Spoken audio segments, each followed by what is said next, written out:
So to discuss how we go ahead and how we implement these lessons learned during the pandemic, we have these three marvelous panelists who I will not now waste time introducing. You know them all very well. Also because we are running a little bit behind schedule. So without much ado, if I may ask Dr. Swaminathan to make maybe a few opening remarks. And once that is done, then we'll have the others. And then we'll follow this pattern, opening remarks by her, by the minister, by Dr. Devi Shetty. Just go left to right. And then we'll open it up for discussion amongst themselves. And then do we have time to take questions from the audience? Yeah, okay, all right. So, Dr. Swaminathan, please, and we apologize to you that we are a little bit late. Usually, I'm the usual suspect, so I am the default guilty party. Even if I'm not the guilty party, I'm happy to take the blame. Ma'am, sit back. Sit back a bit. Great, ma'am. Thank you.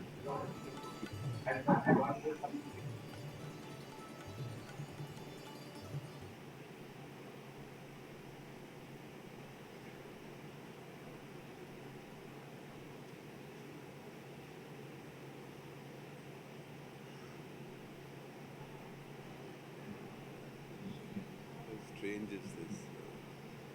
Shekhar, are you able to hear me? Yes, I am able to hear you. Hi. Just to see you, we have to turn around, but I can hear you. Yes. Okay, I had just a couple of minutes loss of connection, so I missed what you said at the beginning. I was connected in. I will tell you what I said. Besides the usual introduction that where you didn't miss very much, I said that we are starting this session late. Now, I'll not go into who's to blame because I'm the usual suspect. So even if I'm not to blame today, by default, I will take the blame. So I apologize and let's go ahead from here. Thank you. Thank you very much. So please go ahead. I said that we'll start with opening remarks from you, and then the two other panelists, and then I'll ask you all questions, and then we'll take it to the audience. So why don't you start with some opening remarks? Okay. So thank you very much, Shekhar, and it's indeed a pleasure to be on this panel with the Minister Sudhakar and with Dr. Devi Shetty on a really important topic where I think the overall theme of the conference is about investment. And I think that's the word that I would like for us to think about in terms of health. So anything that we put into health, I think we should think of as an investment and not as an expenditure. So that's really the first message, because we've seen that without health, everything else really doesn't exist and doesn't happen. And the whole world was in chaos thanks to a tiny virus which caused this pandemic. And it also exposed a number of problems, as well as, I think, brought a lot of opportunities for us to harness. So a couple of lessons that I took away from the pandemic is that the first thing is that science and technology today has advanced so much and is continuing to advance at such a rapid pace that it will provide for us a lot of solutions, whether it's going to be in the form of new vaccines, whether it's going to be digital tools, or whether it's going to be new vector control methods whereby we can control mosquitoes. These are all possibilities, and with the advances in genomics and proteomics and gene editing, I think that it is going to be really hard for us to keep up, really. And we have lots of opportunities. But again, that means investing in research, investing in science, investing in building a workforce that's scientifically literate and technologically competent. And Karnataka, I think, is in a very good position, and so are many other states in India.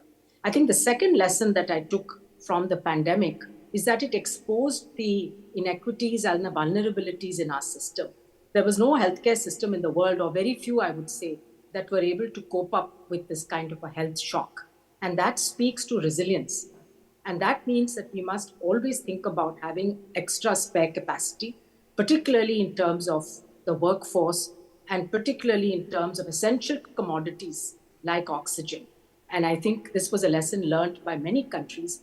And even though something as basic as oxygen that saves lives from pneumonia it, and wasn't just essential for COVID, it was COVID exposed that the gaps in oxygen access actually resulted in a preventable loss of lives. And so, for investing in the access to supplies, uh, vaccines, medicines, essential commodities, and not to forget diagnostics at the primary healthcare level as well as at other levels is going to be very important. And third lesson is that the underlying health status of the population, as well as the inequities within societies, between countries and within countries, accounted for most of the excess mortality that we saw. So, for instance, even in countries that have a relatively young population, people with underlying illnesses, chronic diseases like diabetes or hypertension or obesity, were the ones who suffered. And normally one would think, one is an infectious disease, the other is a non communicable or a chronic disease, but you can see the links between the two, and therefore focusing on prevention and health promotion as part of our primary healthcare services will not only deliver dividends in terms of improved health, but also reduce the costs that will be incurred in tertiary care. And finally, I just want to give a statistic that we need to think about. While our life expectancy has increased tremendously from the time of independence, I think today our life expectancy is an average of 71 years, the global average of 73 years. We've done very well. But in terms of healthy life expectancy, India's average is about 60 years, which means the last 10 to 12 years of our lives are spent with ill health. And this is again pointing to the fact that we need not only to invest in curative aspects, but in prevention and health promotion. I'll stop there for now, Shekhar. Well, thank you very much. I'll go to the minister now. We all talk about lessons learned during the pandemic, what the pandemic taught us, and how we learned on the move. But what lessons remain? Usually in the governments, everywhere, but particularly in governments, the belief is that once the crisis is over, it's business as usual. So what lessons endure, which we now carry forward, which you carry forward, and which you are now putting into effect? Thank you, Shekhar. First of all, when I assumed the ministership, that was the first time I became a minister. Within a month, we had to face what is called as world's largest pandemic. The COVID has taught us many lessons actually. We are the generation where we witnessed the pre-COVID times, COVID times, and post-COVID times. But during COVID, what we had to learn and what we really try to do our best is whatever the action, whatever the reaction that was supposed to taken by the government, that was the speed and the size. In the speed in which we had to act, because of our population, we had to increase our infrastructure multifold, augment our infrastructure, and also getting the health staff is not very easy. To augment the health staff is not easy. You can get the equipments, you can build the facilities. We did it, but apart from that, we increased close to about 15,000 healthcare professionals in Karnataka, in addition to the people who are already in the systems of healthcare and medical education. Secondly, COVID also taught us how important use of technology is, especially the artificial intelligence, telemedicine, tele-ICU. These were the first that we started here, because we want to ensure that the healthcare or the health treatment, the tertiary treatment while taking the COVID, should, even a Bidar, a person who is getting treated in Bidar should get the same kind of treatment that the patient was getting in Manipal Hospital or our Narayana state-of-the-art hospitals in Bangalore. That is why we set up a centrally monitored tele-ICU with 3 shifts, roping in all the best intensivists from the private sector and the government sector. We used to monitor this to minimize the deaths. Post-COVID, as you know, we have started increasing our medical colleges. 5 districts is getting new medical colleges now. By 2023, we are inaugurating all these 5 medical colleges. And apart from that, we are augmenting in terms of facilities. We are building a lot of trauma centers. Intensive care has been initiated. More than anything, the lessons that we should have learned from COVID and we should learn probably is the future of healthcare should be like this. It should be personalized, it should be preventive, it should be predictive and preventive. We are not speaking about the P, which is the pill. That is the new way of dealing with the healthcare, especially when you're dealing with the public healthcare system. Are you looking at expanding capacities in some specific areas? Absolutely. The challenge or the healthcare deficiencies, as we all know that, there used to be a disparity between A and B cities, rural areas and urban components. Even today, though we have met the required doctors population ratio as WHO's recommendation, in fact, Karnataka has bettered it. We have 1 doctor for every 800 odd people in Karnataka. But These are real doctors. these are real doctors, because I am including even Ayush doctors as well, along with the allopathic doctors. If you are considering only allopathic doctors, then we have 1 doctor for every 950 population. So the disparity is that even today, even after having so many doctors, whether we have a doctor in the remote areas, no. This is the disparity. Whether a remote area, a person, a villager is getting access to the global standards of healthcare, no.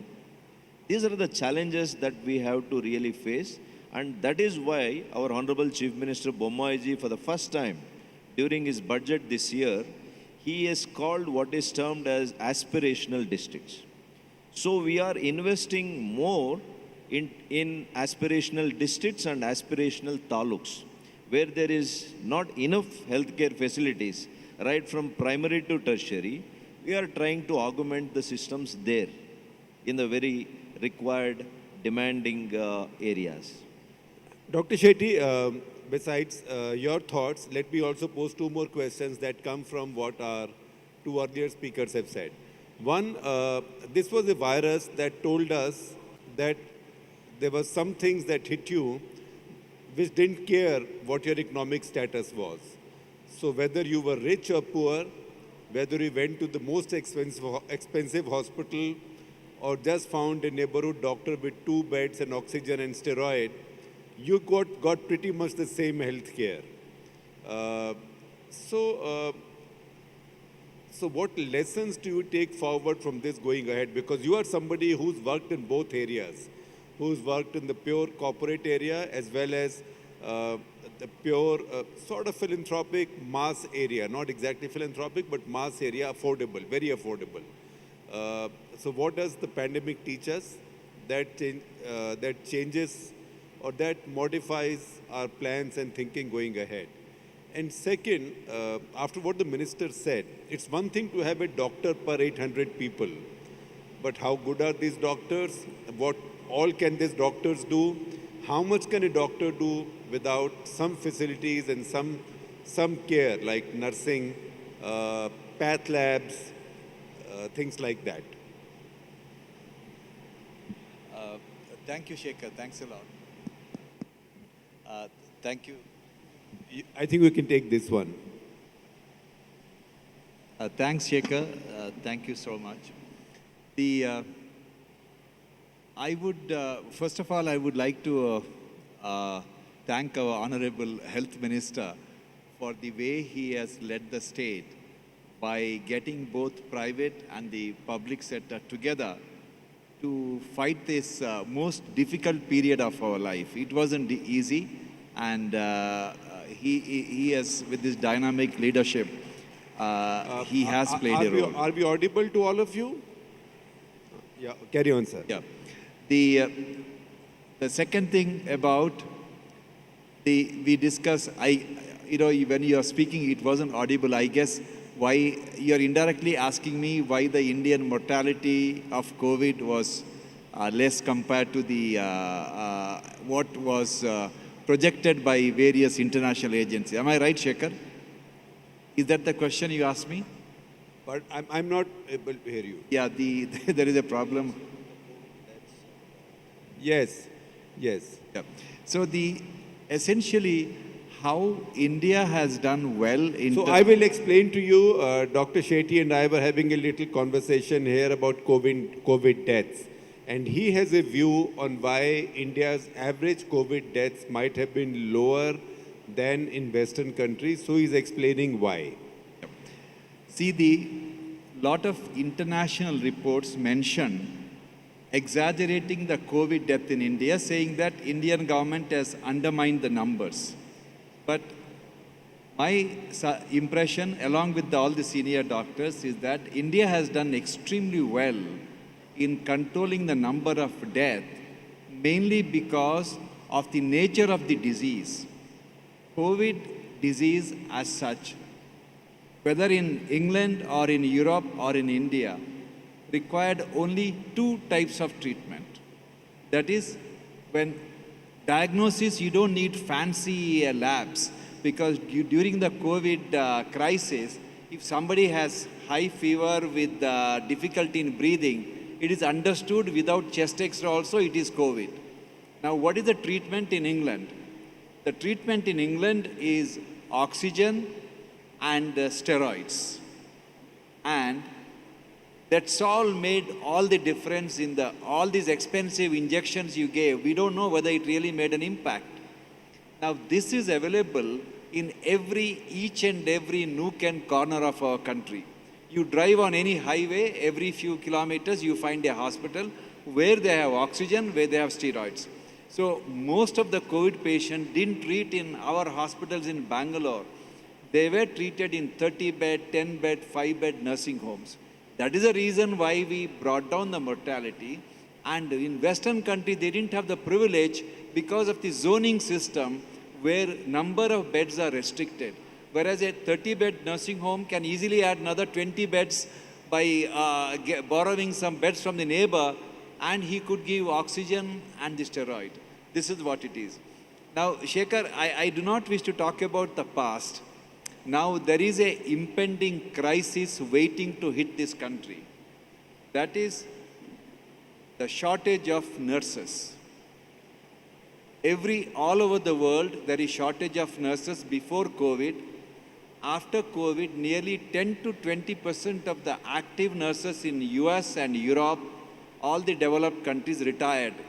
They don't want to be nurses anymore because the stress of job is so much. They decided not to be nurses. Now, these countries cannot go on because in US, nurses' salary has gone up 3-4 times. It is unsustainable. So first thing they will do is to look at country like India, and all we need is 10% of our active nurses to leave our hospital. And all these nurses will immigrate, are not the nurses working in the government hospital. Government hospital nurses will never leave. It is a private sector hospital where 60 to 70% of the patients are treated. And that will have a massive impact because as a senior doctor, I can tell you, in a hospital who takes care of the patient is not doctors. It is the nurses. Now, do we have an option? We have a phenomenal option which we can implement right away. Since the Honorable Health Minister is here, let me tell you how we can address. All we have to do is to ask all the hospitals with over 100 beds to start a nursing college with the intake of 50 or 100 students based on the number of beds. A 500-bed hospital may take 100 nurses. And the entire training program of nurses should change from the classroom training to the bedside training. Today, nursing training is exactly like you want to train somebody to swim, you have to put him in the swimming pool. You cannot train people to swim in a library or in a classroom. And that has to change. The second thing, I'll give you one simple comparison, Shekhar. At the age of 18, some boys and girls want to become nurses, they join nursing college. At the age of 18, some boys and girls want to become pilots. They join pilot training institution. At the end of 10 months, a pilot training program recruited boy or a girl will get the license to fly a plane with passengers in it. But a nurse who spent 4 years in the nursing college, when she graduates, she is just a beginner learning how to be a nurse. There is something dramatically wrong with the way we train nurses. Nurses from first year onwards should be taught how to interpret a ECG, how to look at the cardiac monitor and find out why the patient is in low cardiac output. They should be able to interpret all the blood gas report, because a pilot sitting in the cockpit looks at only the indicator coming in front of him. Nurses standing in front of ICU patient, all the data points come. They should know why that is happening and inform the doctor. And that can be done within 1 to 2 months of hands-on training. So we need to tell ourselves that the nursing training program is to train nurses to manage a patient on a ventilator in ICU. And if you train the nurses with that intention, they can be very good community nurses or they can work in any other hospital. We have to change our attitude. Well, that's a very good point, and I think that carries the argument forward. So, Dr. Swaminathan, or Soumya, if I may, do you agree that nursing is a coming crisis, the shortage of nurses? And what is a crisis is also an opportunity, because India is also a country that needs to generate jobs. And India should have depth in its educational system, particularly medical education system, to focus on nursing, which hasn't been done adequately. And we have the minister himself sitting there. So then I will turn over to him. So please go ahead. Yes, I do agree with what Dr. Shetty was saying in terms of in the Western countries, certainly there has been this, what they call the great resignation, where both nurses and doctors are leaving the profession because they've been completely burnt out in the last couple of years. And they will be looking at, despite all the international treaties and talks there are about not, taking resources away from developing world, these countries will attract healthcare providers, from countries like India, or well-trained nurses from other parts of the developing world to themselves. So there is a chance that would happen. But I think it also opens up the broader question of, do we have enough of the other types of healthcare providers other than doctors? I think in the last couple of years, there's been a huge amount of investment in opening new medical colleges and training more doctors. Now, there is no guarantee that these doctors are going to go and serve in those districts. As the minister was saying, that they will always continue to be districts where doctors do not want to go, and nothing will be able to persuade them to go, and we must think about incentives for them. But there are many things that can be done at the primary care level where you don't necessarily need doctors. And the kind of training that Dr. Shetty is describing perhaps is an individual you might call a nurse practitioner. I mean, these kind of ideas have been around in the past about training people who can deliver primary health services, particularly when you have a standardized algorithm to help them. If they come across a pregnant woman, what are the steps they have to do? And using telehealth now, it is very possible for this type of a person, whether they are called a nurse or a nurse practitioner. In the old days, they were called an RMP. Somebody who has 4 years of basic training, practical hands-on training, and then is mentored, not just left to their own devices, but continues to be mentored by doctors and specialists who may be sitting in the district hospital or in a specialty hospital, but through telehealth will be able to guide them. And this, I think, is something that we need to really invest in, because the other categories of people are lab technicians, physiotherapists, because we're talking about universal health coverage, which goes all the way from health promotion and disease prevention to diagnosis and treatment, but then also to rehabilitation and palliation. And as our population is getting older, life expectancy is increasing, which is a good thing. We have to understand that chronic disease burden is going to increase. And therefore, we also need to think about how we are going to look after people with morbidities. They are going to need spectacles, they're going to need cataract, they're going to need hearing aids, they're going to need mobility devices. And all of this is an opportunity also for our industry to create these kind of affordable devices that people need. And we've just come out with a report. The WHO came out with a global report on assistive technologies showing that there is a massive, massive gap. I think something like 2 billion people in the world need some assistive device. I think most of us have spectacles, or you need a walking stick at some point of your life, of course, apart from the knees and joints that are replaced, cardiac stents and so on. But just simple things like a walking stick or a hearing aid or a spectacle or an intraocular lens is not available to a lot of people around the world. So here's an investment opportunity to manufacture assistive devices, not only for India, but for the world, which are high quality and affordable, but also inbuilt into the system, these accessibility provisions. And I think the last thing I want to say here is that, we focus a lot on inputs and processes. We need to start measuring outcomes as well. And there, I think our data systems need to be strengthened. We talked about mortality. There's a huge debate about it.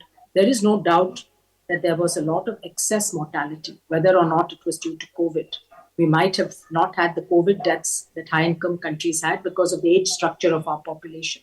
But there is no doubt that we had excess mortality because people did not have access to health services. We saw pregnant women dying, we saw people with cancer dying, people with heart attacks, because hospitals were overwhelmed with COVID.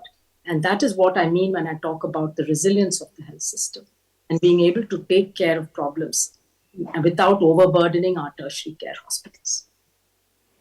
Well, thank you. So, Minister Sudhakar, there are many points raised there, including now the fact that I think the point that Dr. Swaminathan made earlier, that while we might be living on an average till 72, but say the last 10, 12 years are very tough for most Indians.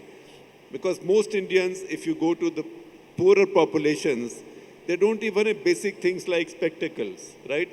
My number is 3.53. If I didn't have spectacles, my quality of life would be much poorer.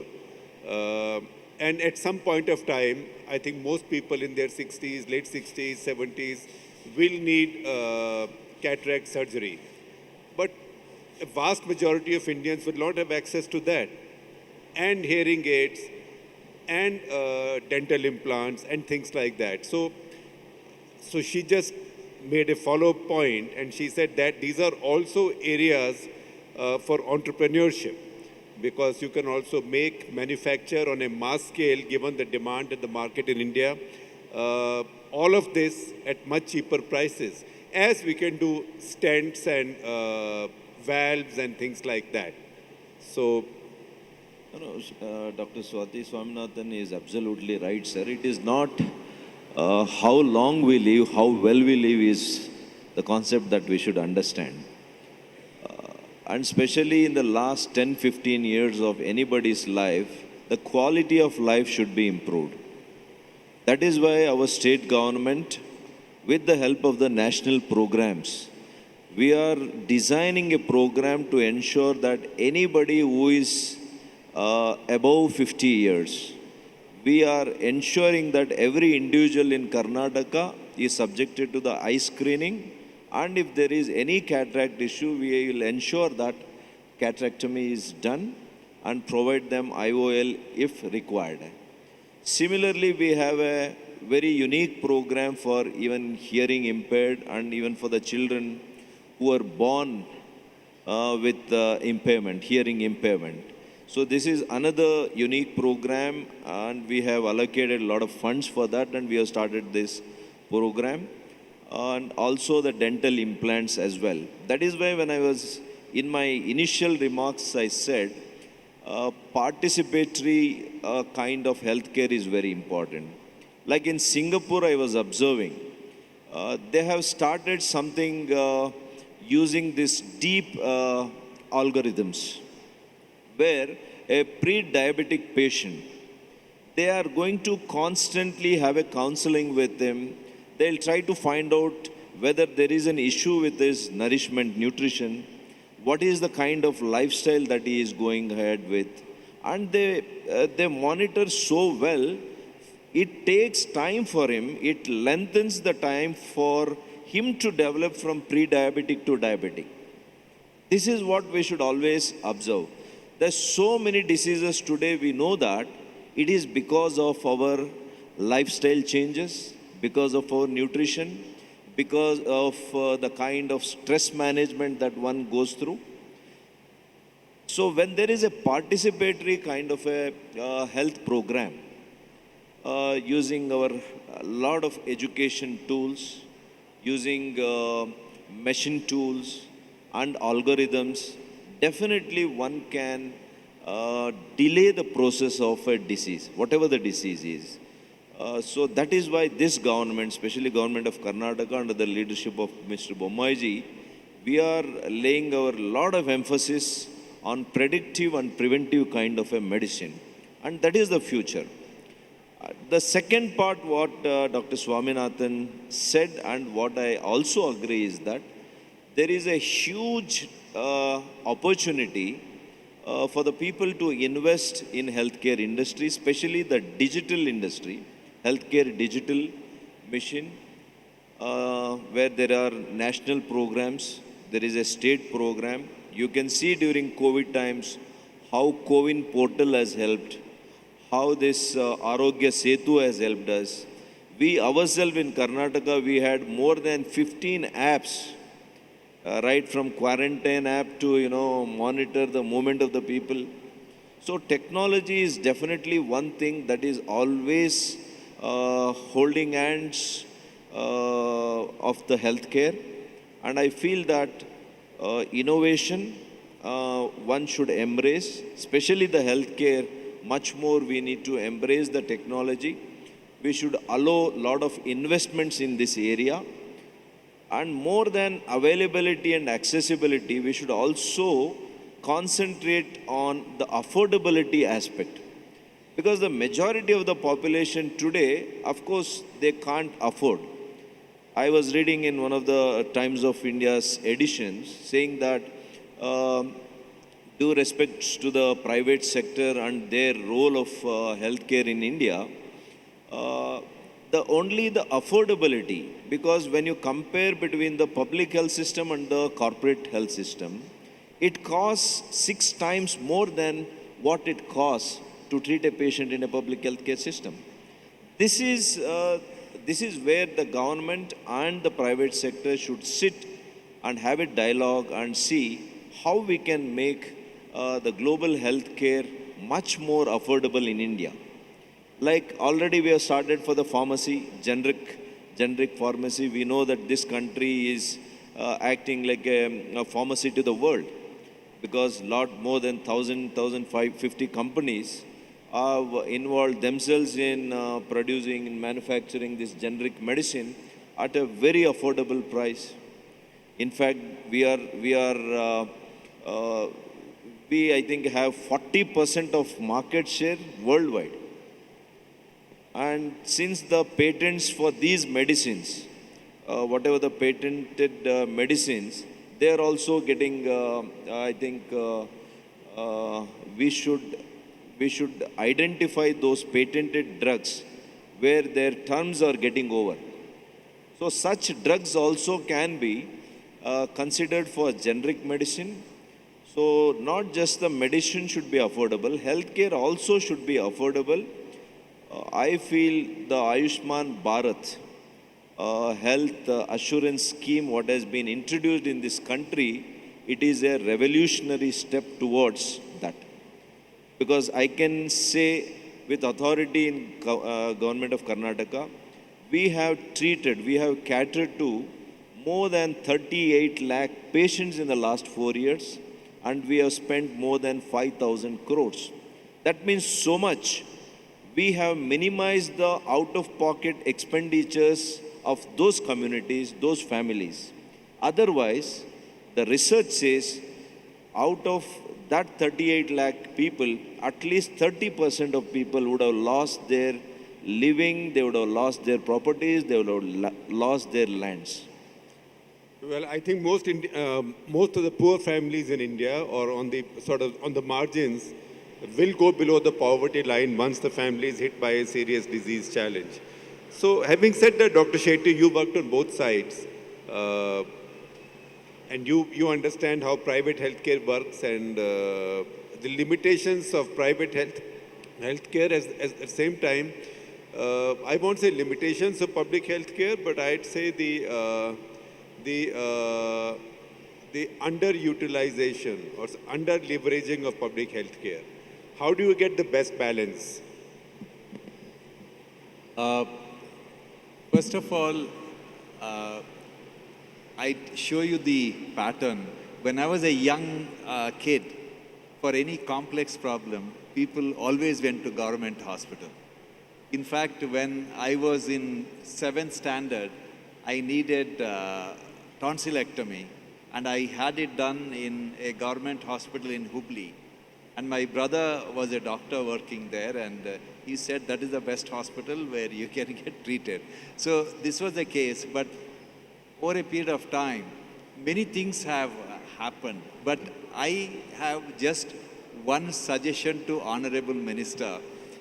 In case to improve the efficiency of the public hospital, he has to monitor number of surgeries done in every government hospital.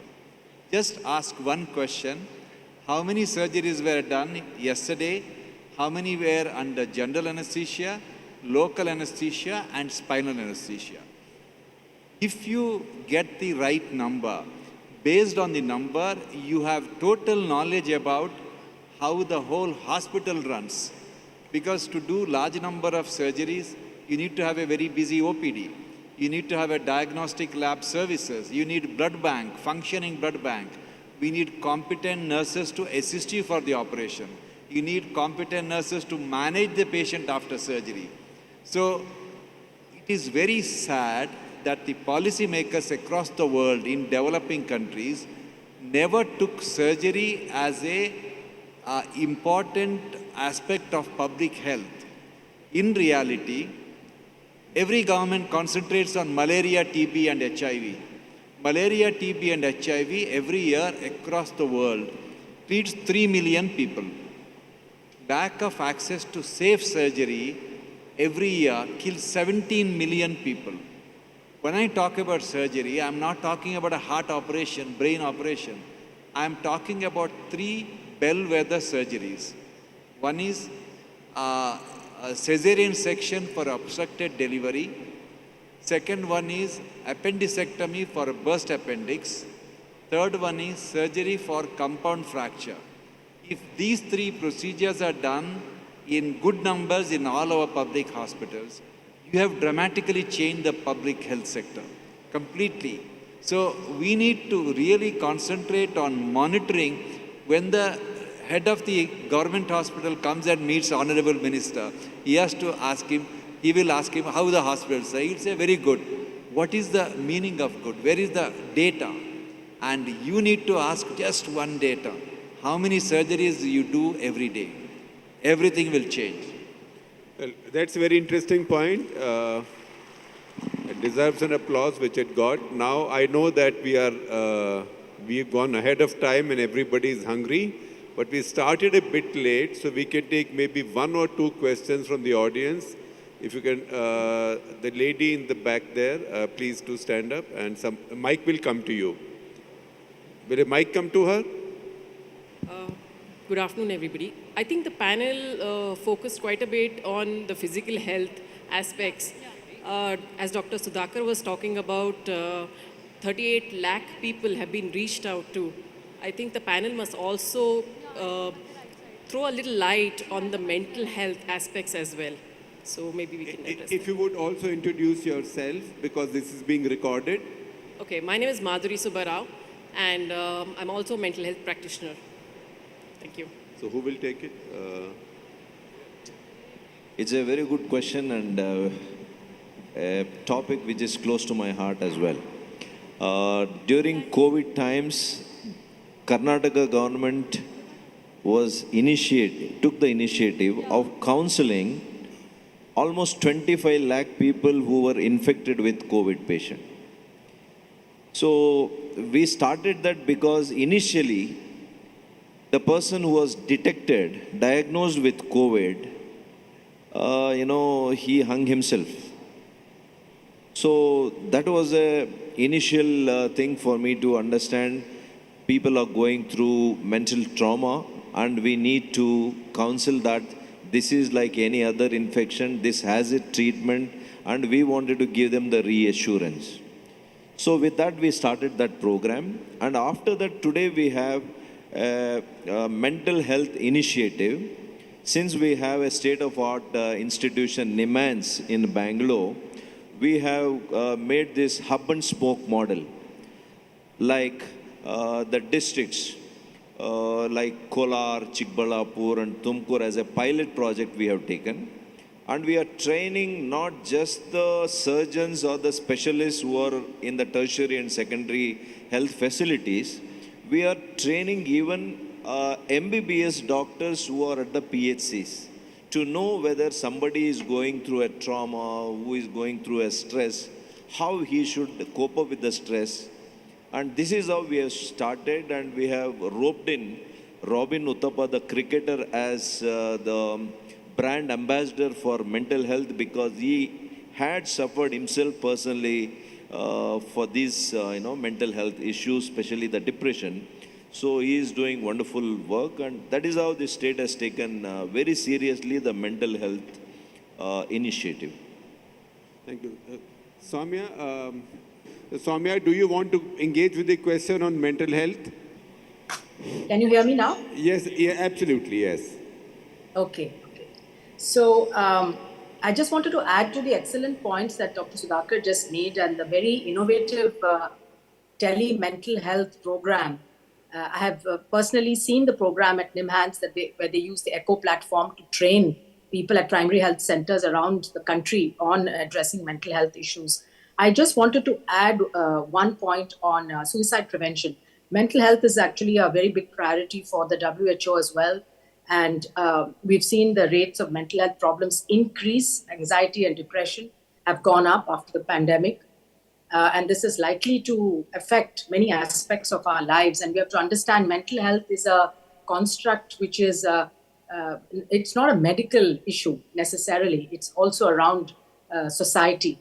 And so it's a multi-sectoral approach really to creating that feeling of mental well-being. But on suicide prevention, I just wanted to mention there is a national suicide prevention policy that's been developed by a number of experts. I understand that the ministry is about to release that. It is one of the indicators in the Sustainable Development Goals. And the last report from India showed that the rates of suicide have gone up marginally. They have not gone down. And unfortunately, in India, it's women in the age of 15 to 29 who are at the highest risk of suicide. And you can imagine, the reason that may be. A lot of progress can be made just by limiting access to the means. So, for example, by banning hazardous pesticides so that they cannot be bought and stored in people's homes, by responsible media reporting, by social and emotional learning for adolescents, and of course, the early intervention, as the minister was describing, at the PHC level through call centers. A lot of suicides can be prevented. And so there are inexpensive and cost-effective means. But one of the important ones is restricting access to the means. In the US, they talk about restricting access to firearms because of the high rates of homicide. But in India, just simple intervention like, and it's been tried in a few districts in Tamil Nadu, where you don't allow people to store pesticides, even if farmers are using it, it's kept in a community pesticide store, which is under lock and key, and then you go and access it when you need it for your farms. But if it's at home, then this impulse of somebody just wanting to drink it, leads to a lot of preventable suicides. Just wanted to make that additional point. Dr. Shetty, in your practice, you find that mental health is an aspect which is not paid sufficient attention to? Because in your cardiac practice also, you deal with patients who are dealing with much bigger stresses, physical, financial, anxiety, and everything can get mixed up. So do you find that our medical profession, by and large, is adequately sensitized to the needs of mental health or not? The mental health was not a top priority for the health practitioners until maybe a decade ago. Even though the mental health specialty existed ever since medicine started, for a doctor, it wasn't a specialty. And it wasn't a glamorous specialty for doctors to embrace mental health. But now things are changing. And this will have a big impact because as affluence sets in, the societal challenges increases. More and more number of people are undergoing stress, including the doctors themselves. The physician burnout is increasing rapidly, especially post-COVID. So these are major issues. Well, I think we'll take the last we'll have to take the last question because it's 1:15 already. Yes. Sir, my name is Guru Raj. I'm a CEO of an electronics company. I've been in touch with Dr. Devi Shetty for what he wants as smart devices. But my question is this, sir. For with the WhatsApp invite we got for this event, it said that we need to carry masks and so I think many of us are carrying masks but not wearing them in a closed environment.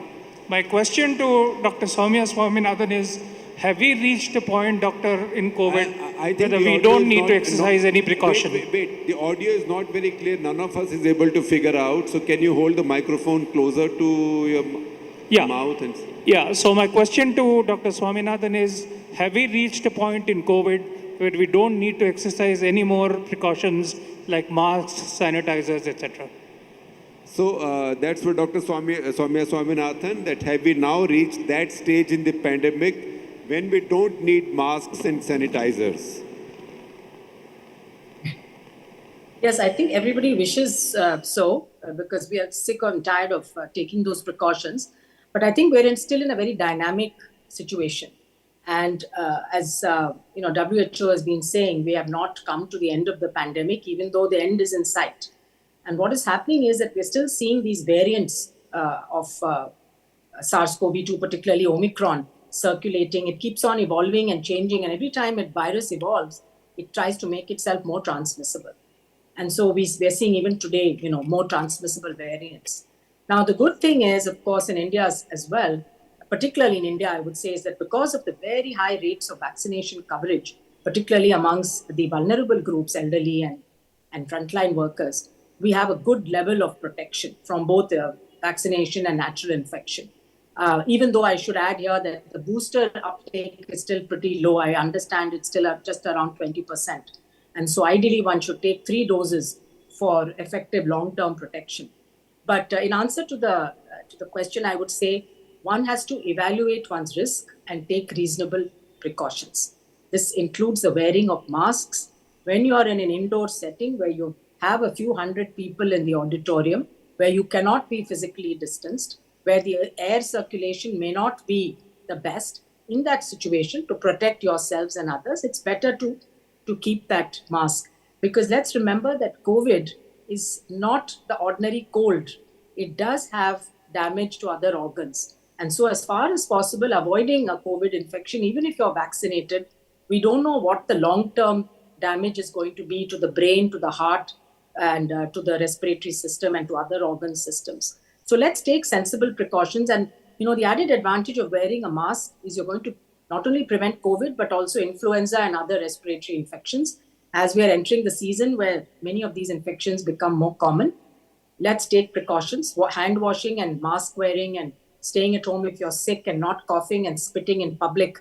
These are things that many countries follow, pre-pandemic and will continue to follow. If you walk into Hong Kong or Japan, people wear masks when they feel that they have a cold because they want to protect others. So I think these are just basic good hygiene principles, and I hope we can continue to adopt them and use them sensibly. Thank you. I'll request each one of the other two distinguished panelists to just answer this in half a minute each. Have we reached that stage yet, and what is your advice? And I think we'd have to wind up, unfortunately. So have we reached the stage where people can now forget about masks and sanitization, so back to normal? I personally started seeing patients without mask, but good number of my patients do wear mask. I feel that as a doctor, I am 100% exposed to COVID many times and I am resistant, but God only knows, but I prefer not to wear mask. I totally endorse. See the sentiment of not wearing a mask gets an applause, which is a bit worrying, I must say. We have to have much greater humility dealing with these viruses, sir. But I would like to endorse Dr. Swaminathan's view. We should take adequate precaution depending on one's health, and we all know individually how strong we are and what is our physical status. It is better always to have prevention taken. Well, thank you very much.